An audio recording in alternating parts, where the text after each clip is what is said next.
In the dim, empty room, there was a chair and a noose suspended from the ceiling was slowly swinging.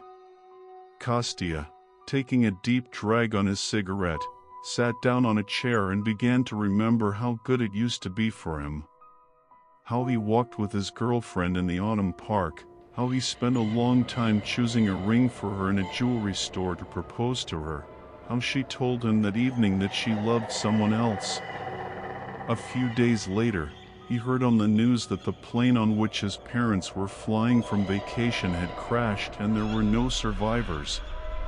Kostya's whole life turned upside down overnight and lost its meaning.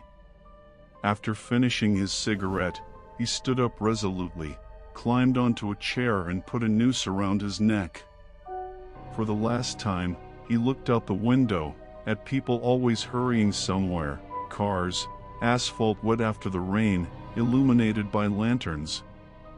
He tightened the rope and jumped off the chair. A sharp pain shot through his neck, something snapped inside. Kostya gasped for air, his vision went dark, and the last thing he heard was the sound of a rope tearing and the thud of his own body hitting the floor. Kostya opened his eyes and saw emptiness, a thick, dense emptiness all around. No walls, no floor, no ceiling, just darkness and emptiness. He felt light and weightless in his body. Some kind of incomprehensible feeling of joy gripped him from the inside. Kostya thought that he was already free and his parents were waiting for him somewhere. He was walking on something soft, as if the moss was under his bare feet. A loud, piercing scream burst sharply into Bones's ears, and he clamped his hands tightly over them, but it didn't help. My heart began to beat faster. I broke out in a cold sweat. Something nasty and disgusting moved under my feet. Outlines began to appear through the darkness. Rivers of blood bubbled under Bones's feet, filled with human intestines, and in places withered. Gnarled hands protruded from the ground and reached out in his direction.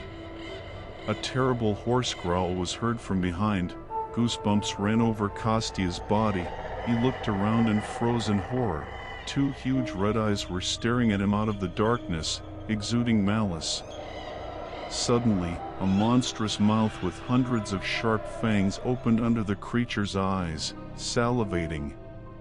The creature quickly began to move towards Bones. He barely overcame himself and ran. Hands were grabbing at him from the ground, trying to drag him away.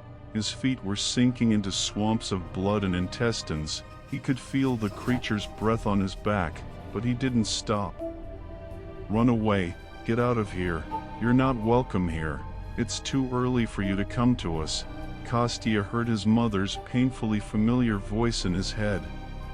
Tears poured from my eyes. My heart was torn into thousands of small pieces.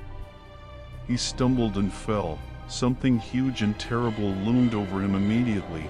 Kostya closed his eyes and prepared to be torn to shreds, when suddenly a bright flash broke through his closed eyelids. He opened his eyes and saw a bolt of lightning in the sky. Then another and another discharge. One of the discharges hit Kostya right in the chest. He arched his whole body in unbearable pain and blacked out. "He's alive," Kostya heard. He opened his eyes and saw the faces of a man in a white coat and a nurse with a defibrillator in her hands bending over him.